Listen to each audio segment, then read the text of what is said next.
ইসলামী রাষ্ট্রে মুসলমান মারা গেলে একরকম বিচার হবে, আর মুসলিম মারা গেলে তার বিচার হবে না, এমন পদ্ধতির কথা ইসলাম আমাদেরকে বলে না, শিখায় না। ইসলামী আদর্শের মধ্যে এটি পড়ে না। বরং মদিনার ইসলামী সমাজে বিশ্বনবী সাল্লাল্লাহু আলাইহি ওয়াসাল্লাম যে মদিনা সনদ তিনি প্রণয়ন করেছিলেন, ওই মদিনা সনদ যদি আমরা পড়ি তাইলে সেখানে দেখতে পাবো একই রাষ্ট্রের ভিতরে মুসলিম, ইহুদি, খ্রিস্টান, অগ্নিপূজক শত ধর্মের লোকদেরকে একসাথে নিয়ে আল্লাহর হাবিব সোনার মদিনা প্রতিষ্ঠা করেছিলেন। জোরে বলুন সুবহানাল্লাহ। সুতরাং প্রিয় ভাইরা আমার, ইসলামী রাষ্ট্রে অমুসলিমদেরকে আইনগত অধিকারের ক্ষেত্রে সমান অধিকার দিয়েছে ইসলাম। বাংলাদেশ জামাত ইসলামীর 30 নং ওয়ার্ড ইমারতের উদ্যোগে আয়োজিত আজকের এই মিলাদুন নবী সাল্লাল্লাহু আলাইহি ওয়াসাল্লাম মাহফিলের সম্মানিত সভাপতি, অত্র ওয়ার্ড ইমারতের সম্মানীয় আমির জনাব হারুনুর রশিদ সাহেব, আজকের এই মাহফিলের আমন্ত্রিত সম্মানিত উলামায়ে কেরাম, আমন্ত্রিত সম্মানিত অতিথিমণ্ডলী, কাছে দূর থেকে আগত শ্রবণরত সম্মানিত একান্ত প্রিয় ভাই এবং বোনেরা, আমরা আল্লাহ সুবহানাহু ওয়া তাআলার দরবারে শুকরিয়া আদায় করছি যে মহান রব্বুল আলামিন আজকের এই গুরুত্বপূর্ণ দ্বীনি জলসাতে আমাদেরকে উপস্থিত হওয়ার তৌফিক দান করেছেন। আমরা সকলের শুকরিয়া আদায় করি, আলহামদুলিল্লাহ। রাসূলুল্লাহ সাল্লাল্লাহু আলাইহি ওয়াসাল্লামের শানে দুরূদ এবং সালাম পেশ করছি। আল্লাহ তাআলা যাকে কেবলমাত্র মুসলিমদের জন্য নয়, কেবলমাত্র অমুসলিমদের জন্যও নয়, কেবলমাত্র মানবতার জন্যও নয়, মানবতা, মানব জাতি, জিন জাতি, সৃষ্টি জগতের সমস্ত সৃষ্টিজীবের জন্য আল্লাহ তাআলা যাকে রহমত হিসাবে পৃথিবীতে প্রেরণ করেছেন, আমরা সেই নবীর শানে আবারও দুরূদ পড়ি, সকলে পড়ি সাল্লাল্লাহু আলাইহি ওয়াসাল্লাম। সম্মানিত ভাইয়েরা, আমরা সময় ক্ষেপণ না করে আমাকে দেয়া নির্ধারিত একটি বিষয়ের ওপর আপনাদের সামনে সংক্ষিপ্ত একটি আলোচনা পেশ করতে চাই। আমাকে মাহফিল কমিটি যে বিষয়টি নির্ধারণ করে দিয়েছেন তা হচ্ছে অমুসলিমদের সাথে, যারা ইসলাম গ্রহণ করেননি এমন লোক যারা আছেন, তাদের সাথে রাসূলুল্লাহ সাল্লাল্লাহু আলাইহি ওয়াসাল্লামের আচার ব্যবহার, তার সম্পর্ক কেমন ছিল, অথবা ইসলাম যদি পৃথিবীর কোনো দেশে প্রতিষ্ঠিত হয়, ইসলামী খেলাফত ব্যবস্থা যদি প্রতিষ্ঠিত হয়, সেই ইসলামী রাষ্ট্রে অমুসলিমদের কি নিরাপত্তা, কি সুযোগ সুবিধার ব্যাপারে ইসলাম আমাদেরকে জানিয়েছে, এই বিষয়টুকু আমরা আপনাদের সামনে তুলে ধরার চেষ্টা করব ইনশাআল্লাহ। আমরা এই বিষয়টিকে অত্যন্ত প্রাসঙ্গিক, সমসাময়িক এবং গুরুত্বপূর্ণ মনে করছি এই জন্যে, যখন বাংলাদেশের একটি অভ্যুত্থানের পরে গোটা বাংলাদেশ ব্যাপী যখন আমরা দেখতে পাচ্ছি আলেম উলামা ইসলাম, ইসলামী আন্দোলনের প্রতি, কোরআন হাদিসের প্রতি যখন লোকজন ঝুঁকে পড়ছে, বাংলাদেশের পরবর্তী নেতৃত্ব হিসাবে যখন মানুষ ইসলাম প্রিয় নেতৃত্বের হাতে জনগণ দায়িত্ব তুলে দেওয়ার চেষ্টা করছে, তখন এক শ্রেণীর মানুষ সাধারণ মানুষের মধ্যে এক ধরনের বিভ্রান্তি ছড়ানোর চেষ্টা করছে, বিশেষ করে আমাদের অমুসলিম ভাই বোনদের ভেতরে, যে ইসলাম যদি কায়েম হয়, ইসলামের শাসন ব্যবস্থা যদি প্রতিষ্ঠিত হয়, তাহলে ইসলাম দ্বারা অমুসলিমদের কোনো সুযোগ সুবিধা পাওয়া যাবে না। এগুলো বলে মানুষের ভেতর এক ধরনের ইসলাম ভীতি, ইসলাম ফোবিয়া তৈরি করার চেষ্টা করা হচ্ছে। প্রকৃত কথা হচ্ছে, ইসলাম মুসলমানদের জন্যই কেবলমাত্র আল্লাহ পাক পাঠাননি, বরং মুসলিম অমুসলিম গোটা মানবতার জন্য শান্তির জীবন ব্যবস্থা হিসাবে আল্লাহ পাক ইসলামকে নাজিল করেছেন। জোরে বলেন সুবহানাল্লাহ। সুতরাং প্রিয় ভাইরা, আল্লাহর হাবিব যে ইসলামী রাষ্ট্র ব্যবস্থা প্রতিষ্ঠা করেছিলেন, সেই রাষ্ট্রে অমুসলিমরা কিভাবে তারা জীবনযাপন করতেন, বা ইসলাম যদি আসে, আমাদের হিন্দু, বৌদ্ধ, খ্রিস্টান, আস্তিক, নাস্তিক, তারা এই সমাজের ভেতরে তারা কি সংখ্যালঘু হয়ে যাবে, তারা কি অধিকার বঞ্চিত হবে, তারা কি এক পেশে হয়ে যাবে, নাকি তারা স্বাধীনভাবে বুক ফুলিয়ে চলতে পারবে, সেই কথাটুকু আমরা আপনাদের সামনে আজকে এই সংক্ষিপ্ত সময়ে তুলে ধরার চেষ্টা করব। আল্লাহ তাআলা যেন আমাদেরকে কথাগুলো ভালো করে বোঝার তৌফিক দান করে দেন, সকলে বলি আল্লাহুম্মা আমিন। সম্মানিত ভাইয়েরা, আল্লাহ রাব্বুল আলামিন কোরআন আল কারিমে বলছেন সূরাতুন নিসা, ইয়া আইয়ুহান নাসু তাকু রাব্বাকুমুল্লাযী খালাকাকুম মিন নাফসিন ওয়াহিদা وخلق منها زوجها وبث منهما رجالا كثيرا ونساء আল্লাহ পাক বলছেন, হে বিশ্ব মানবতা, আমি তোমাদের সকলকে সৃষ্টি করেছি কেবলমাত্র একটি আত্মা থেকে, এবং সেই আত্মা থেকে আমি আরেকটি প্রাণকে সৃষ্টি করে তাদেরকে স্বামী এবং স্ত্রী হিসাবে জোড়ায় পরিণত করেছি।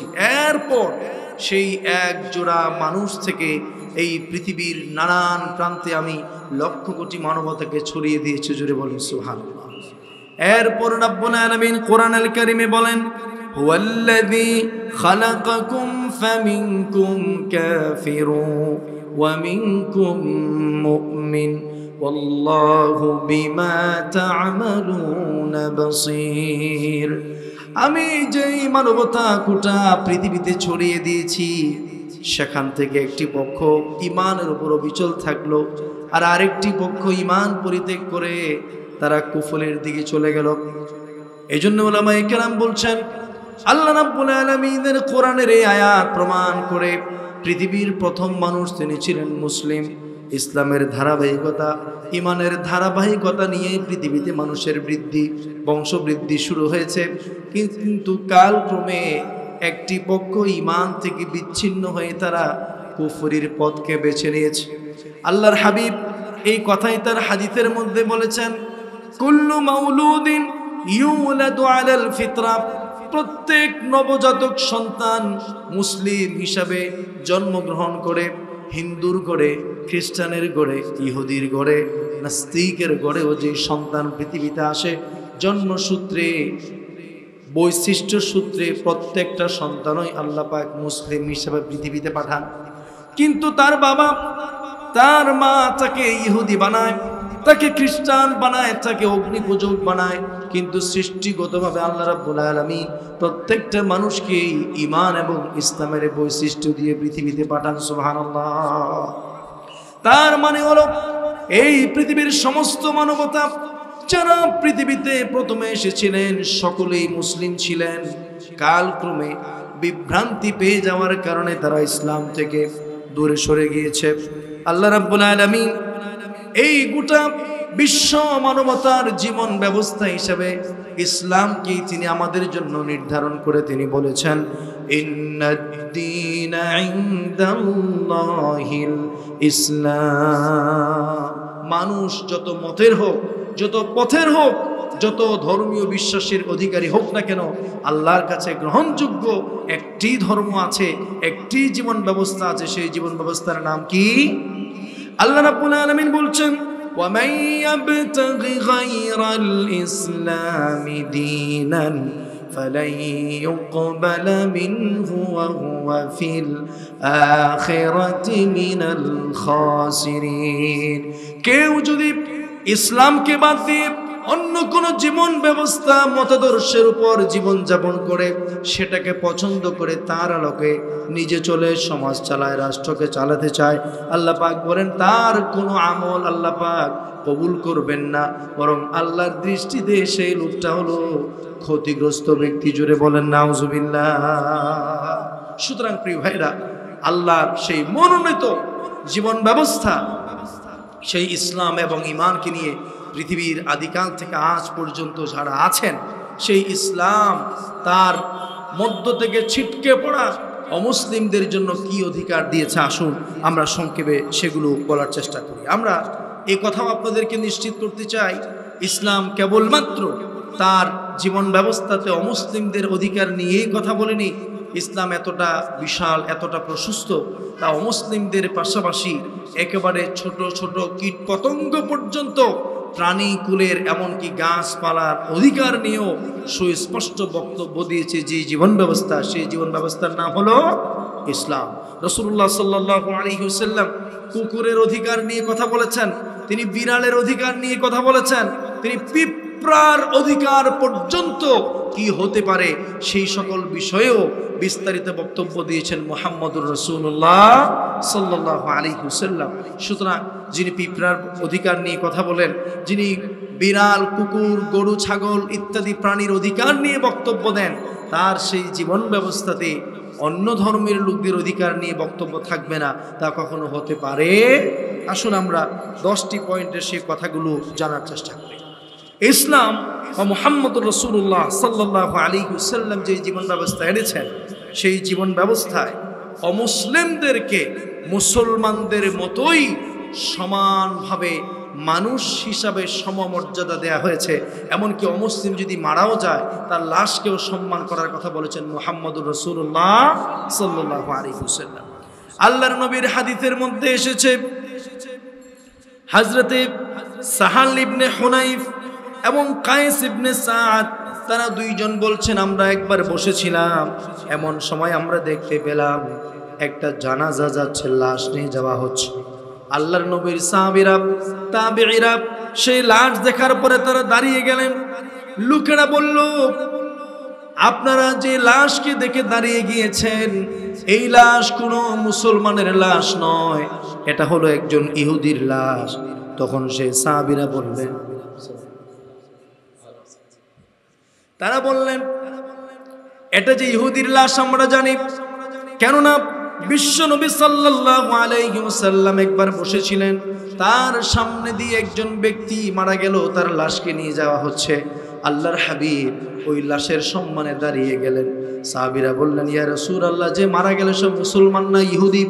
আল্লাহর হাবিব সাল্লাল্লাহু আলাইহি ওয়াসাল্লাম তাদেরকে বললেন, আলাইসাত নাফসাহা, ও আমার সাহাবীরা, এটা যদিও ইহুদি, কিন্তু তোমরা বলো এটা কি কোনো মানুষ নয় কি?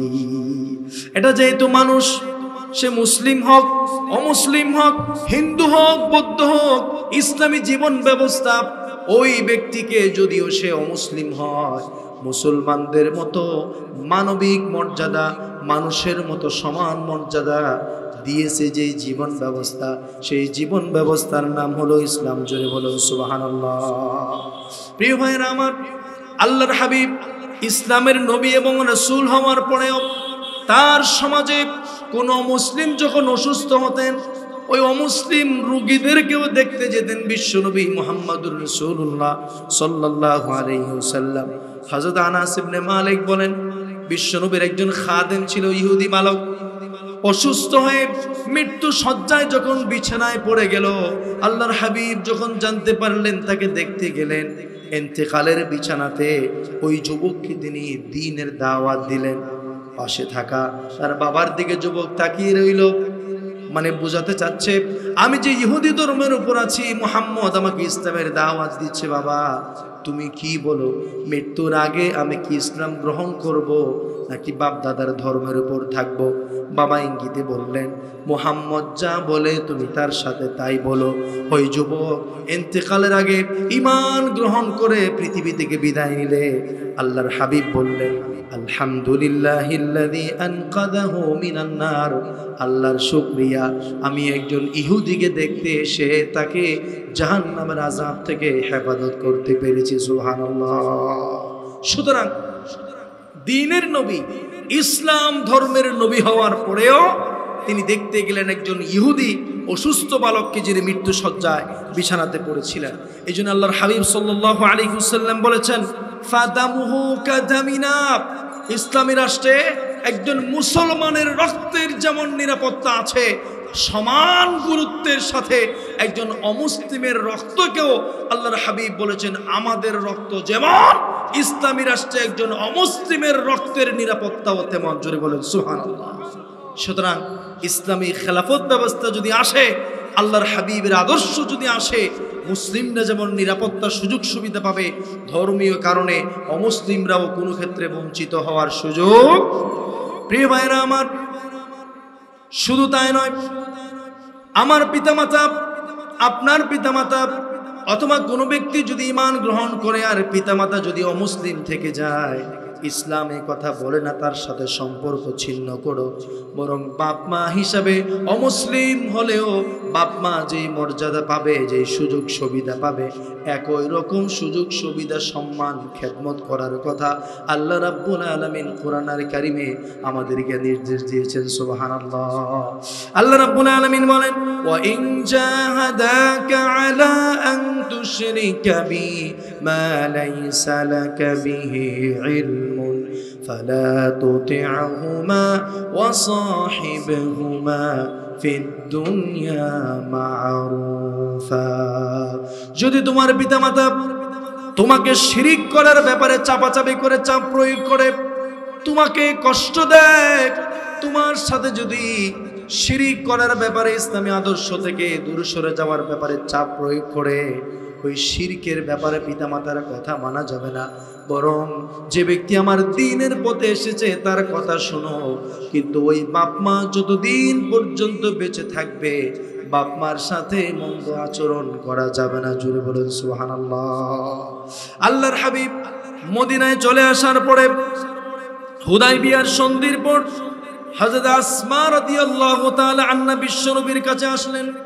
ইয়া রাসূলুল্লাহ, আমার মা মক্কা থেকে মদিনায় এসেছেন, কিন্তু তিনি মুসলমান হন নাই, কুফরি শিরকি মতবাদে বিশ্বাসী, আর আমি একজন মুসলিম। আমি আপনার কাছে জানতে চাই, আমার মা আমাকে দেখতে এসেছেন কিন্তু তিনি কাফের, আমি তার সাথে কেমন আচরণ করব?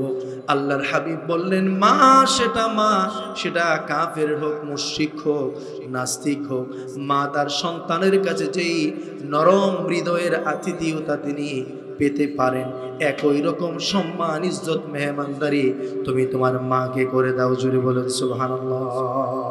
সুতরাং ইসলামী রাষ্ট্র ব্যবস্থা যদি আসে, তিনি কি মুসলিম নাকি অমুসলিম, এই ভিত্তিতে নাগরিকদের সেবা নিশ্চিত করা হবে না, বরং সকলকেই আল্লাহ সুবহানাহু ওয়া তাআলার এই জীবন ব্যবস্থা সমান অধিকার নিশ্চিত করবে।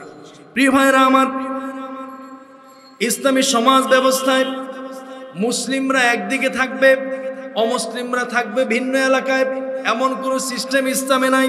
বরং আল্লাহ রাব্বুল আলামিনের কোরআন যে অধিকার আমাদেরকে দিয়েছে, মুসলিম অমুসলিম একই সমাজে থাকবে, একই এলাকাতে থাকবে, একই বাড়িতে থাকবে, তাদেরকে বের করে আলাদা করে দেওয়া যাবে না, বরং তাদের সাথে সুসম্পর্ক রক্ষা করা, ভালো আচরণ করার জন্য আল্লাহ পাক কোরআনুল কারীমে নির্দেশ দান করেছেন। জোরে বলুন সুবহানাল্লাহ। আল্লাহ রাব্বুল আলামিন বলছেন, লা ইয়ানহাকুমুল্লাহু আনিল্লাযীনা লাম ইউকাতিলুকুম ফিদ-দীন ওয়া লাম ইউখরিজুকুম মিন দিয়ারিকুম আন তাবাররুহুম ওয়া তুকসিতু ইলাইহিম। কোন মুসলিম যদি তোমাকে হত্যা করতে না আসে, তোমার সাথে যুদ্ধ না করে, অথবা যদি তোমার অধিকার বঞ্চিত করে ঘর বাড়ি থেকে তোমাকে বের করে না দেয়, তোমার সাথে ভালো আচরণ করে, তাইলে আমি আল্লাহ তোমাকে নির্দেশ দিচ্ছি, ওই ব্যক্তি অমুসলিম হলেও তার সাথে ভালো আচরণ করো, আর ইনসাফ পূর্ণ বিচার তার সাথে করে দাও। সুবহানাল্লাহ। সুতরাং প্রিয় ভাইয়েরা আমার, ইসলামের ইতিহাসে এমন আছে, আল্লাহর নবীর সাহাবায়ে কেরাম অমুসলিমদের সাথে সুসম্পর্ক রক্ষা করে চলেছেন। হযরতে আব্দুল্লাহ ইবনে ওমর রাদিয়াল্লাহু তাআলা আনহু এর একজন ইহুদি প্রতিবেশী ছিলেন। একদিন তিনি ঘরে বকরি জবাই করা হলো, ঘরের লোকদেরকে বললেন, বকরির গোশতের হাদিয়া কি আমার প্রতিবেশীর বাড়িতে দিয়েছো নাকি? ঘরের লোকেরা বলল, আপনি তো জানেন আপনার পাশের ঘরের লোক মুসলমান না, সে একজন ইহুদি। আব্দুল্লাহ ইবনে ওমর বললেন, তোমরা কি জানো না আল্লাহর হাবিব সাল্লাল্লাহু আলাইহি ওয়াসাল্লামকে জিবরিল আলাইহিস সালাম প্রতিবেশীর অধিকার সম্পর্কে এত বেশি নসিহত করছিলেন যে তিনি ধারণা করছিলেন না জানি উত্তরাধিকার সম্পত্তিতেও প্রতিবেশীকে অন্তর্ভুক্ত করে দেয়া হয়। সুতরাং আমার প্রতিবেশী ইহুদি নাকি খ্রিস্টান নাকি মুসলমান এটা আমি দেখতে চাই না, আমার প্রতিবেশী ইহুদি হলেও তার ঘরে আমার জবাইকৃত পশুর হাদিয়া পৌঁছে দাও। জোরে বলেন সুবহানাল্লাহ।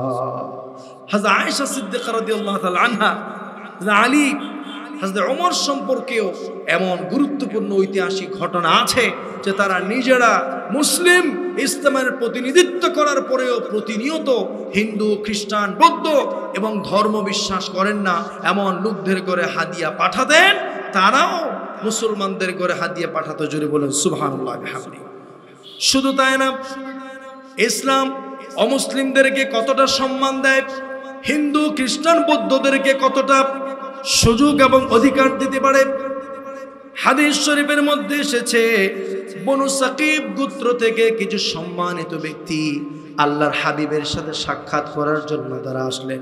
আল্লাহর হাবিব তাদেরকে কোথায় বসাবেন সাহাবীদের সাথে পরামর্শ করলেন। হঠাৎ তারা এসেছে, কেউ বলল গাছের নিচে সুন্দর করে ছায়াদার জায়গার মধ্যে বসার ব্যবস্থা করে দেন। কেউ বললেন না, মরুভূমিতে চলেন, খোলা আকাশের নিচে তাদের সাথে আমরা বসি। কারো ঘরেই জায়গা পাওয়া গেল না। শেষ পর্যন্ত আল্লাহর হাবিব বললেন না, তাদেরকে যেখানে সেখানে বসানো যাবে না, মসজিদ পরিষ্কার করে সেখানে বিছানা করে দাও। বনু সাকিব গোত্রের অমুসলিম নেতাদেরকে বসার জন্য আল্লাহর হাবিব নিজের মসজিদের মধ্যেই জায়গা করে দিলেন। সুবহানাল্লাহ।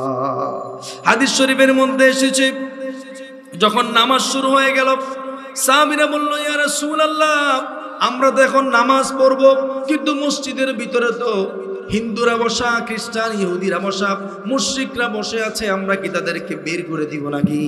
আল্লাহর হাবিব বললেন না, ইন্নাল আরদা লা তানজুস, অমুসলিমরা মসজিদে বসার কারণে মসজিদ নাপাক হয়ে যাবে না। ওই মুশরিকদেরকে মসজিদের এক কোণায় বসায়া ওই মসজিদের মধ্যেই আল্লাহর হাবিব নামাজের ইমামতি করে নামাজ পড়িয়েছেন। সুবহানাল্লাহ। সুতরাং আল্লাহর ঘর মসজিদ পর্যন্ত অমুসলিমদের জন্য নিরাপদ ঘোষণা করেছেন মুহাম্মদুর রাসূলুল্লাহ সাল্লাল্লাহু আলাইহি ওয়াসাল্লাম। এটি হচ্ছে ইসলামী সমাজের একটি চমৎকার চিত্র। প্রিয় ভাইয়েরা আমার, অমুসলিমদের সাথে বিশ্বনবীর সাহাবায়ে কেরাম কেবলমাত্র সাধারণ সম্পর্ক রাখেননি, বরং সকল ধরনের সামাজিক সম্পর্ক এবং সামাজিক কাজকর্ম করেছেন মুহাম্মদুর রাসূলুল্লাহ সাল্লাল্লাহু আলাইহি ওয়াসাল্লাম। আল্লাহর হাবিব অমুসলিমদের দাওয়াত তাদের বাড়িতে যেতেন। আল্লাহর হাবিব অমুসলিমদেরকে দাওয়াত দিয়ে তার বাড়িতে এনে মেহমানদারি করিয়েছেন, এমন অসংখ্য ঘটনা হাদিস শরীফের মধ্যে আছে না নাই? তবে হ্যাঁ, অমুসলিমদের ঘরে যদি আমরা দাওয়াতে যাই, সেক্ষেত্রে কিছু সতর্কতা অবলম্বন করতে হবে। যেমন আমরা তাদের মেহমানদারি গ্রহণ করার ক্ষেত্রে যদি সেই খাবারটা তাদের ধর্মীয় খাবার হয়, এটা গ্রহণ করা যাবে না। তাদের নিজেদের হাতে, অমুসলিমদের হাতে জবাই করা পশুর গোশত যদি হয়, সেটা খাওয়া যাবে না। সেই খাবারটা পবিত্র নাকি অপবিত্র ইত্যাদি বিবেচনা করে আমরা তাদের মেহমানদারি গ্রহণ করতে পারি, যেমনটা রাসূলুল্লাহ সাল্লাল্লাহু আলাইহি ওয়াসাল্লাম করেছেন। প্রিয় ভাইয়েরা আমার, আল্লাহর হাবিব শুধু তাদের বাড়িতে গিয়েছেন, তারা রাসূলের ঘরে এসেছে এতটুকুই সম্পর্ক ছিল না, বরং অনেক সাহাবীরা অমুসলিমদের বাড়িতে কাজ করেছেন, চাকরি করেছেন। আল্লাহর হাবিব অমুসলিমদের সাথে ব্যবসা করেছেন। এমনকি একদিন রাসূলুল্লাহ সাল্লাল্লাহু আলাইহি ওয়াসাল্লামের কাছে একজন ইহুদি আসলেন।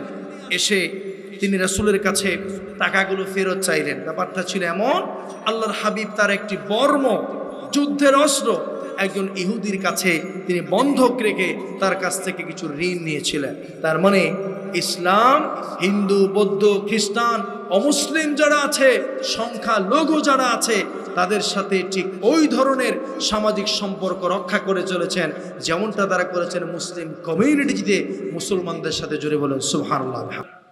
ইসলাম যদি আসে, কোরআন যদি আসে, আল্লাহর হাবিবের আদর্শ যে যদি সমাজ পরিচালিত হয়, সেই সমাজে মুসলিম একদিকে থাকবে, অমুসলিমরা একদিকে থাকবে, এমন মন্দ চিত্র যারা তুলে ধরেন, তারা মূলত ইসলাম আর মুসলমানদের বিরুদ্ধে শত্রুতা বশত এই সকল কথাগুলো বলেন। জুড়ে বলেন ঠিক কিনা?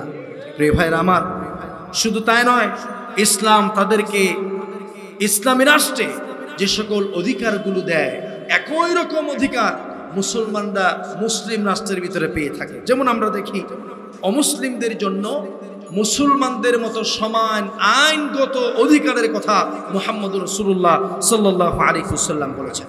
আপনি দেখুন হাদিস শরীফের মধ্যে কি এসেছে। আল্লাহর হাবিব সাল্লাল্লাহু আলাইহি ওয়াসাল্লামের সাহাবী হযরত আলী যখন ক্ষমতায় ছিলেন, এমন সময় একজন মুসলমানের হাতে একজন অমুসলিম নিহত হয়েছে। আদালতের রায় অনুযায়ী অমুসলিমকে হত্যা করার কারণে ওই মুসলমানের বিরুদ্ধে মৃত্যুদণ্ড ঘোষণা করা হলো।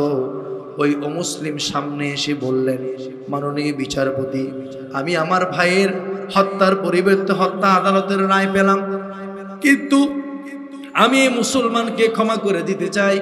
আলী বলছেন, কেন? এটা তো তোমার অধিকার, হত্যার পরিবর্তে তাকে হত্যা করা হবে, এটাই হল আদালতের রায়।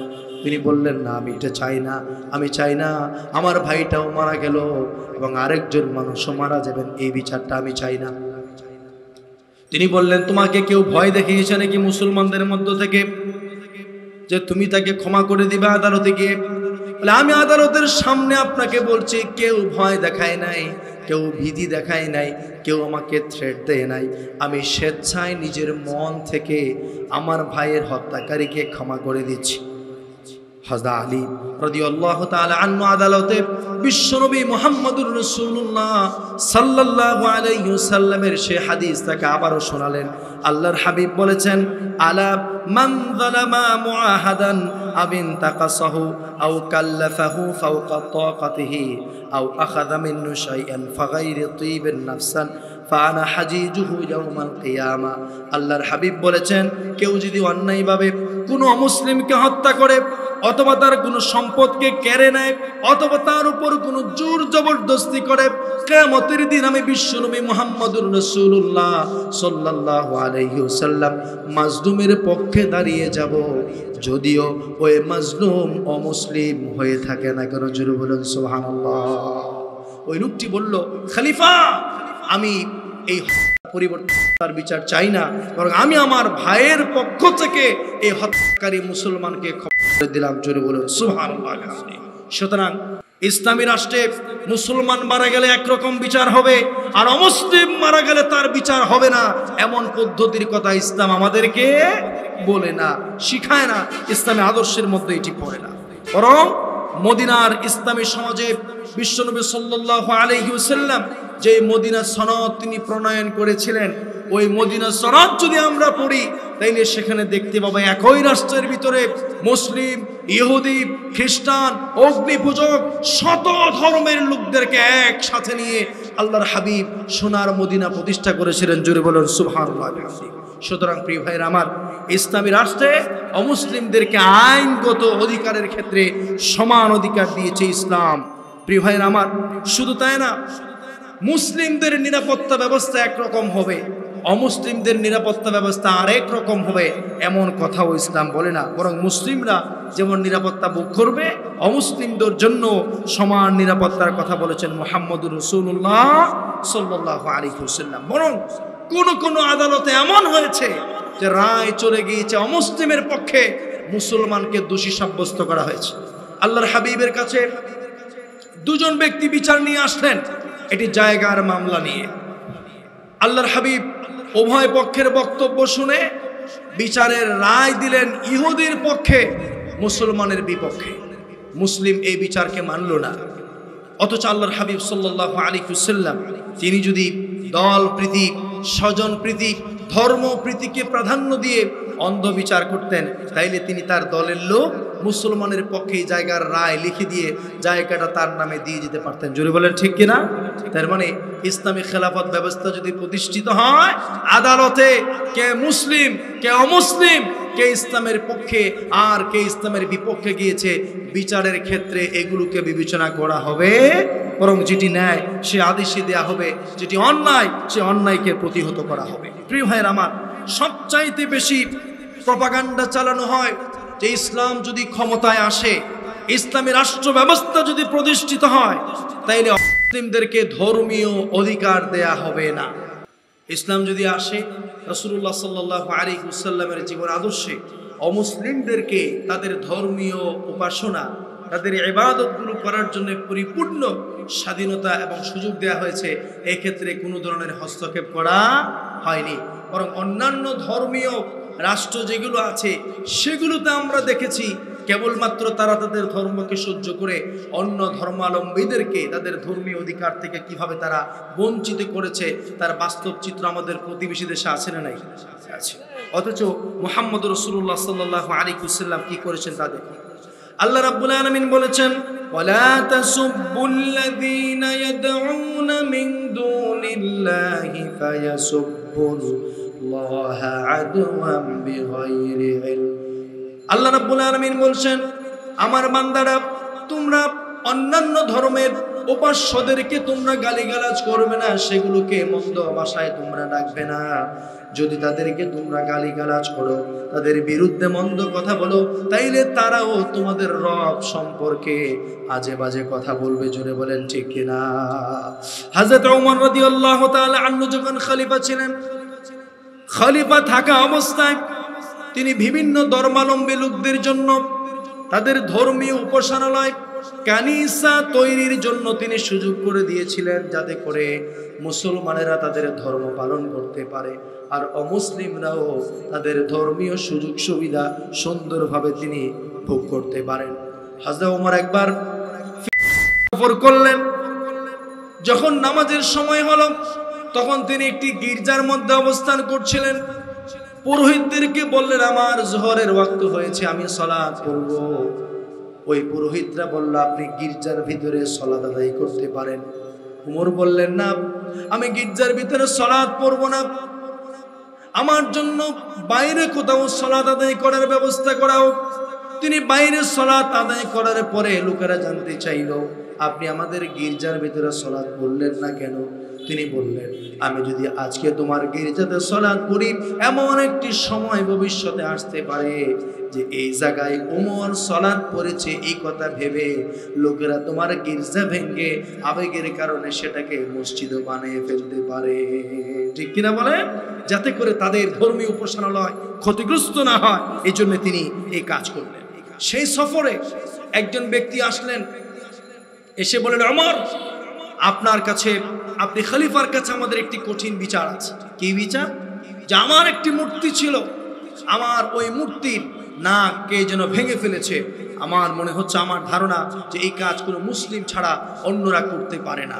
খলিফা ওমর বললেন, যদি আপনি প্রমাণ করতে পারেন আমার কোনো মুসলমান আপনার মূর্তির গায়ে হাত দিয়ে অন্যায়ভাবে আপনার মূর্তির নাক ভেঙে দিয়েছে, আপনি যদি প্রমাণ করতে পারেন সাক্ষী সহ, তাহলে আমি আমার নাক আপনার সামনে পেশ করলাম, প্রয়োজনে আপনি আমার নাককে ওইভাবে কেটে দিবেন যেভাবে আপনার মূর্তির নাক ভেঙে দেওয়া হয়েছে। সুবহানাল্লাহ। সুতরাং আমরা আমাদের জীবন ব্যবস্থা পালন করব, ইসলামী রাষ্ট্রে তারা তাদের জীবন ব্যবস্থা পালন করবে। যে সকল মিডিয়াগুলোতে মুসলিমরা মন্দিরে হামলা করেছে, মূর্তি ভেঙেছে নামে প্রচার করা হচ্ছে, এগুলো ইসলামের বিরুদ্ধে ষড়যন্ত্র ছাড়া আর কিছু হতে পারে? প্রিয় ভাইয়ের আমার, জীবনের সবচাইতে কঠিন পরিস্থিতির ভিতরে একটি হচ্ছে যুদ্ধের পরিস্থিতি। আল্লাহর হাবিব সাল্লাল্লাহু আলাইহি ওয়াসাল্লাম সাধারণত যুদ্ধে যখন মুসলিমরা যেতেন, সকল সেনাপতিদেরকে তিনি কমন 6টা আদেশ তিনি প্রদান করতেন। আল্লাহর হাবিব সাল্লাল্লাহু আলাইহি ওয়াসাল্লাম যুদ্ধের সেনাপতিদেরকে বলতেন, তোমরা যেখানে যুদ্ধ করতে যাবে, যুদ্ধক্ষেত্রে তোমরা বাড়াবাড়ি করবে না, তোমরা কাপুরুষতা প্রদর্শন করবে না, কোন শত্রুর চেহারাকে বিকৃত করবে না, যুদ্ধে কোনো শিশুকে আঘাত করবে না, যুদ্ধে যাওয়ার পরে কোনো গাছপালা কাটবে না। এবং তিনি বলতেন, যুদ্ধে যাওয়ার পরে ওই এলাকা মুসলমানদের দখলে আসলেও অমুসলিমদের কোনো ধর্মীয় উপাসনালয়ে আঘাত করে সেটাকে নিশ্চিহ্ন করে দেয়া যাবে। অথচ পৃথিবীর ইতিহাস হচ্ছে, যেই জাতি যখন যেই এলাকা দখল করেছে, কেবলমাত্র তাদের ধর্মীয় নিদর্শন ছাড়া আর কোনো কিছুকে তারা সহ্য করেনি, যেমনটা ভারতে করা হচ্ছে। মুসলমানদের মসজিদগুলোকে ভেঙে ভেঙে সুস্পষ্ট প্রমাণ থাকার পরেও সেখানে মন্দির নির্মাণ করা হচ্ছে। ঠিক কিনা বলে? অথচ ইসলাম এই জাতীয় কালচারে বিশ্বাস করে না। এবং সর্বশেষ আমরা যে কথা বলতে চাই, মুসলমানদের প্রতি যে অভিযোগটি দেওয়া হয় যে ইসলাম প্রতিষ্ঠিত হয়েছে তরবারির মাধ্যমে, রক্তের বন্যার উপর ইসলাম কায়েম হয়েছে, অর্থাৎ অমুসলিমদেরকে তরবারির ভয় দেখিয়ে, রক্তের ভয় দেখিয়ে লোকজনকে জোর জবরদস্তি করে ইসলামের দিকে আনা হয়েছে, এই জাতীয় কথাগুলো চতুর্দিকে আলোচনা হয় কিনা বলে? অথচ ইসলামের ইতিহাস যদি আমরা পড়ি, রাসূলুল্লাহ সাল্লাল্লাহু আলাইহি ওয়াসাল্লামের জীবন আদর্শ যদি পড়ি, বিভিন্ন এলাকা যে মুসলমানদের দখলে এসেছে সেগুলোর চিত্র যদি পড়ি, আমরা সেখান থেকে দেখি ক্ষমতা দিয়ে, তরবারি দিয়ে, অস্ত্র দিয়ে, ভয় দেখিয়ে নয়, বরং ইসলামের প্রচার প্রসার পৃথিবীতে হয়েছে ভালোবাসা আর ইসলামের সুমহান আদর্শের মাধ্যমে। জুড়ে বলেন ঠিক কিনা? তুমি ভাইরা আমার, মুহাম্মদুর রাসূলুল্লাহ সাল্লাল্লাহু আলাইহি ওয়াসাল্লাম মক্কা বিজয় করেছেন। মক্কা বিজয়ের পরে মক্কার সমস্ত লোকেরা ইসলাম গ্রহণ করতে বাধ্য হয়েছে, এমন কোন ইতিহাস কি আছে? আমাদের ভারতীয় উপমহাদেশ 800 বছর মুসলিমরা শাসন করেছে। জোরপূর্বক যদি ইসলামে দীক্ষিত করার কালচার ইসলামে থাকতো, এই উপমহাদেশ হিন্দুস্তান থাকতো না, এটা পুরাটাই পাকিস্তান হয়ে যেত। জোরে বলেন ঠিক কিনা? অথচ এমন কোন ইতিহাস এখানে নেই, বরং এমন বহু ঘটনা আছে যেখানে অমুসলিমদেরকে চাইলে ইসলাম গ্রহণ করার শর্ত দিয়ে মুক্তি দেওয়া যেত।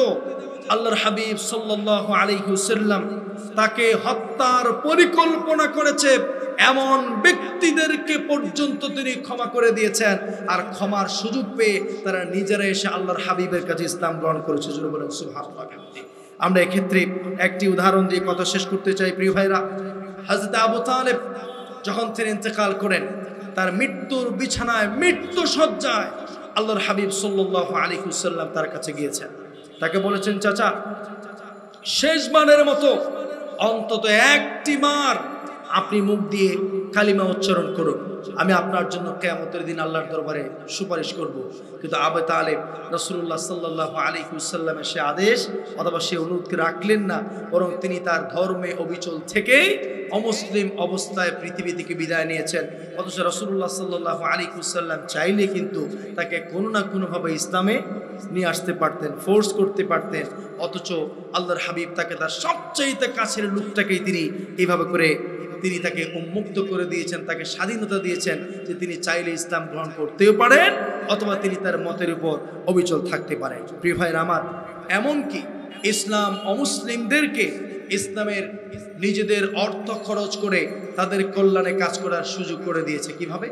যাকাত প্রদান করার যে 8টি খাত আছে, সে 8টি খাতের মধ্যে একটি খাত হচ্ছে অমুসলিমদের কল্যাণে খরচ করা। এমন কোনো মুসলিম যদি থাকে যার পিছনে অর্থ খরচ করলে ইসলামের দিকে দীক্ষিত হওয়ার, ইসলামের দিকে তার মনোনিবেশ করার সুযোগ থাকে, তাহলে বাধ্যতামূলক যাকাতের অর্থ যে কেবলমাত্র মুসলিম দরিদ্রদের জন্য আল্লাহ পাক রেখেছেন, জিহাদের জন্য রেখেছেন, সেখান থেকেও অমুসলিমদের জন্য একটি অংশ রেখেছেন আল্লাহ সুবহানাহু ওয়া তাআলা। সুতরাং ইসলাম অমুসলিমদেরকে, এক ধর্ম অন্য ধর্মের লোকদেরকে এত বেশি সুযোগ সুবিধা দিতে পারে তা পৃথিবীর কোনো জীবন ব্যবস্থা, কোনো রাষ্ট্রীয় আদর্শ, কোনো ব্যক্তির আদর্শ, কোনো ধর্মে খুঁজলেও পাওয়া যাবে। বরং আমরা এই কথা বলতে পারি, ইসলামী রাষ্ট্রে মুসলমানদের চাইতেও অমুসলিমরা মেহমানের মতো করে জীবনযাপন করার সুযোগ আছে। এই জন্য যারা ইসলামের বিপক্ষে সমস্ত কথাগুলো প্রচার করছেন, আমরা নিজেরা তাদের প্রতিবাদ করব অধ্যয়ন করার মাধ্যমে, জানার মাধ্যমে, বুঝার মাধ্যমে। আল্লাহ রাব্বুল আলামিন যেন মুহাম্মদ রাসূলুল্লাহ সাল্লাল্লাহু আলাইহি ওয়াসাল্লামের আদর্শকে ভালো করে জানার, বুঝার তৌফিক আমাদেরকে দান করে দেন। আল্লাহুম্মা আমিন। ওয়া আখিরু দাওয়ানা আলহামদুলিল্লাহি রাব্বিল আলামিন। ওয়াসসালামু আলাইকুম ওয়া রাহমাতুল্লাহি ওয়া বারাকাতুহু। আইইউবি মিডিয়া, অপসংস্কৃতি মুক্ত আধুনিক ভিডিও সেন্টার।